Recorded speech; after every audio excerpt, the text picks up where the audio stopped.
पनीर नहीं था, पनीर भी नहीं था। म्यूज़िक सिस्टम की वजह से सबकी परफॉर्मेंसेस की वाट लग गई थी।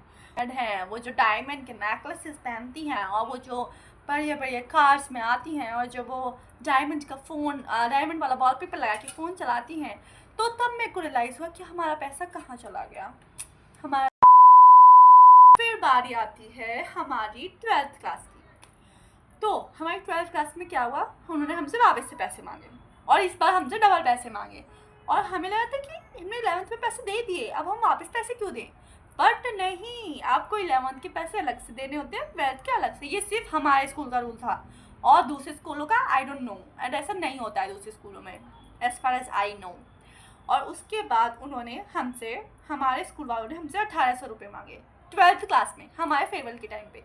तो हमने तब भी दे दी, क्योंकि ऑफकोर्स हमें देने ही पड़ेंगे, क्योंकि हमारा फेयरवेल तो हमें चाहिए था किसी भी कीमत पे, तो हमने दे दिए।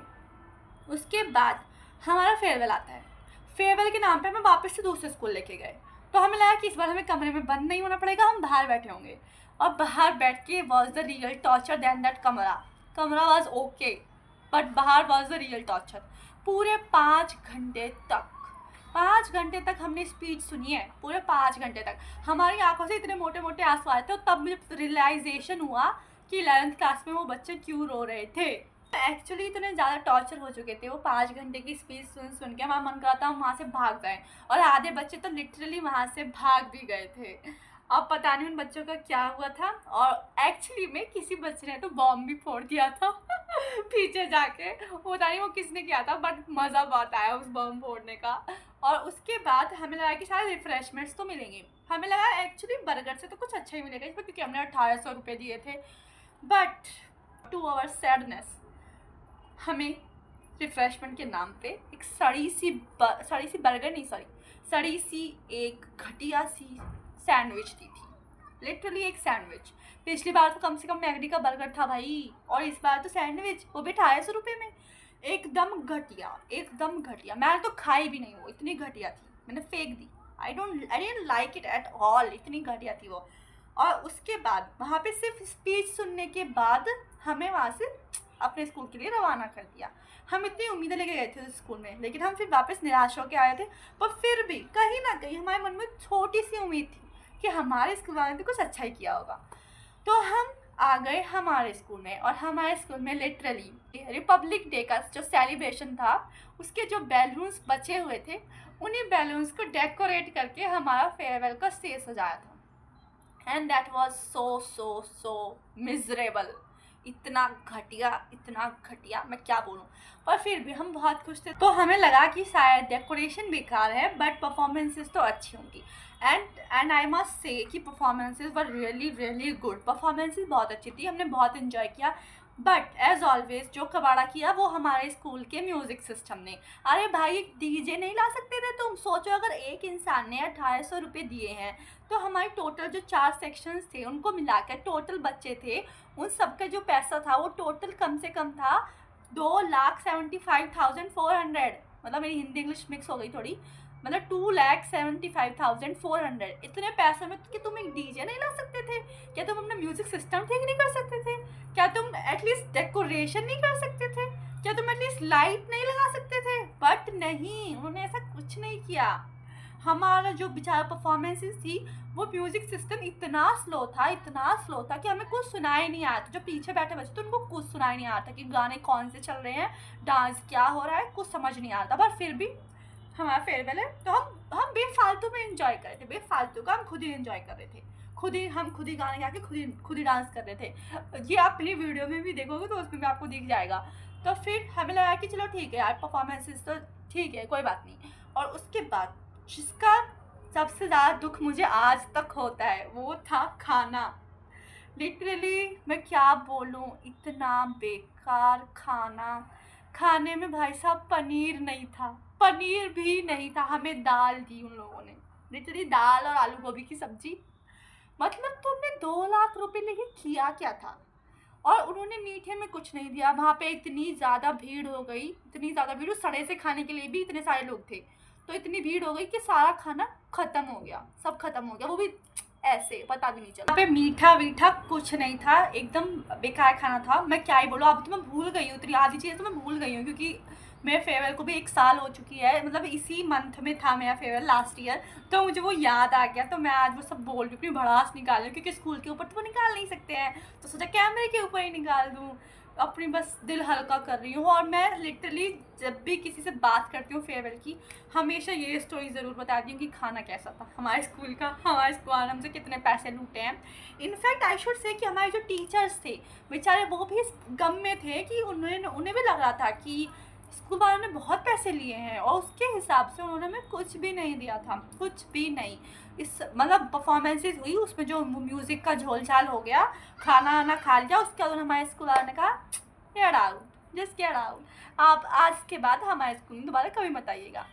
मतलब भाई साहब, तुमने हमसे पिछली बार भी 2 लाख रुपए लिए, इस बार भी तुमने हमसे 2 लाख रुपए लिए, 2 लाख से ज़्यादा ही होंगे इनफैक्ट। मतलब तुम उस 2 लाख रुपए में क्या डेकोरेशन नहीं कर सकते? क्या तुम खाना नहीं दे सकते अच्छा? क्या तुम अच्छी परफॉर्मेंसेस के लिए एक म्यूज़िक सिस्टम नहीं ला सकते? मैं श्योरली बोलूँ, बच्चों ने परफॉर्मेंसेस के लिए बहुत मेहनत की थी, उन्होंने बहुत मेहनत की थी, वो कम से कम 2-3 महीने से प्रैक्टिस कर रहे थे, लेकिन उनके खटारा म्यूज़िक सिस्टम की वजह से सबकी परफॉर्मेंसेस की वाट लग गई थी। और हमारा जो अलग से पैसा वेस्ट हुआ उसका क्या? मेरे को आज तक समझ नहीं आया कि वो पैसा गया कहाँ, वो पैसा किसने लिया। फिर वो हम अलग बात है कि हमारी जो क्या है वो हमारी जो प्रिंसिपल है, प्रिंसिपल नहीं सॉरी, हमारी प्रिंसिपल तो बेचारी बहुत सीधी है, हमारी प्रिंसिपल नहीं, हमारी जो स्कूल की मतलब सारे ब्रांचेस की जो हेड है, वो जो डायमंड के नेकलेसेस पहनती हैं और वो जो बढ़िया बढ़िया कार्स में आती हैं, और जो वो डायमंड का फ़ोन डायमंड वाला वॉलपेपर लगा के फ़ोन चलाती हैं, तो तब मेरे को रियलाइज़ हुआ कि हमारा पैसा कहाँ चला गया। गाइस, मेरे को ऐसा लगता है कि जो ये प्राइवेट स्कूल्स होते हैं, जितने नाम बड़े उतने ही दर्शन छोटे। ये लिटरली एक सही कहावत है to all those private schools जिनकी ब्रांडिंग बहुत ज़्यादा है, जिनको लोग समझा जाता है कि वो they are very popular schools. और उसी के चक्कर में मेरे पापा ने मुझे स्कूल में डाला था, क्योंकि उनको लगा कि ये स्कूल तो बहुत अच्छा है। लेकिन द रियल फैक्ट इज़, ये तो सिर्फ एक छोटी सी जो फेयरवेल है, ये छोटा सा पार्ट है उसका। जो अस्तित्व में हमारे साथ बहुत कुछ हुआ है, वो सब भी शायद मैं आपको बताऊँ आगे जाके। तो बट अभी आप फेयरवेल का ही देख लीजिए, फेयरवेल में भी उन्होंने हमसे कम से कम 4 लाख रुपए लिए हैं, और इस बार में आई एम थिंकिंग कि जो 2025 में जिनका फेयरवेल हुआ होगा उनसे कितने पैसे लिए होंगे। इस बार मेरे भाई ने पैसे दिए हैं, क्योंकि वो भी उसी स्कूल में पढ़ रहा है, तो उसने भी इस बार 2000 रुपये दिए हैं फेयरवेल के। मतलब ये पैसे बढ़ते जा रहे हैं, लेकिन जो उनका क्या कहते हैं पैसों का जो यूज़ है वो कहीं और ही हो रहा है, वो उस फेयरवेल के लिए यूज़ हो ही नहीं रहा है। And I think it is not just about my school, I feel कि ये सारे प्राइवेट स्कूल्स में होता है। आई फील कि most of the schools just use the money in somewhere else and they do not use it and the perfect जहाँ पे use होना चाहिए वहाँ पे। मेरे भाई ने बताया कि इस बार डेकोरेशन उन्होंने ठीक ठाक की थी, मैंने खुद भी देखी है वैसे वीडियोज़ पे जो बहुत सारे लोगों ने लाई थी। तो मैं तो अपने की बताती हूँ भाई साहब, मेरे साथ तो ये हुआ मेरे फेयरवेल में, मुझे बहुत बेकार लगा लिटरली। मतलब फिर भी हमारे साथ इतना बुरा बुरा हुआ, फिर भी हम लोग इतने अच्छे थे कि हमने अच्छी अच्छी स्टोरीज़ डाली, वीडियोस डाली कि oh we had so much fun in our school. But आज मैंने सोचा कि अब मैं स्कूल का पार्ट नहीं हूँ, तो now I have full right to say, I have full right to express my feelings now, क्योंकि कोई मुझे स्कूल का डांट नहीं सकता है अभी, because I am not in school ना, that's is the best part. इसलिए मैं आज अपनी भड़ास निकाल रही हूँ सारी की सारी। इनफैक्ट उस वक्त हर एक बच्चे के मन में ये सारी भड़ास थी हमारे स्कूल के, पर कोई बोल नहीं पा रहा था, और उस वक्त तो कोई बोल भी नहीं सकता था, क्योंकि सब स्कूल का पार्ट, अगर हम कुछ बोलते तो हमें स्कूल से निकाल देते। But right now I feel कि आई कैन स्पीक, अगर उनको कुछ बोलना है तो मुझे बोल दे, आई डोंट केयर नाउ। तो इसलिए मैंने आपको बताया, और आप भी मुझे अपनी फेवरेट स्टोरी शेयर कीजिए कमेंट सेक्शन में, एंड इस वीडियो को लाइक शेयर और सब्सक्राइब कीजिए अगर आपको मेरा दुख और मेरी जो फेयरवेल का बिगेस्ट स्कैम जो हमारे साथ हुआ है पैसों का और हर चीज़ के मामले में, मतलब हमें मेंटली टॉर्चर किया उन लोगों ने 5-5 घंटे, बेचारे लोगों की परफॉर्मेंसेस ख़राब करवा दी घटिया से म्यूज़िक सिस्टम की वजह से, हमें एकदम बेकार खाना दिया, it was so unhealthy and so घटिया। एंड उसके अलावा हम there was no decoration, nothing at all. तो ये सब जो हमारे साथ हुआ है, अगर ये आपके साथ भी हुआ है तो please list down in the comment section. And अगर मेरी वीडियो अच्छी लगी हो तो इसको लाइक शेयर सब्सक्राइब कीजिए गाइस। बाय। और अब हम आएंगे नेक्स्ट वेडनेसडे किसी और नई स्टोरी के साथ। तो टिल देन है stay awesome, be happy and enjoy your life. Bye bye.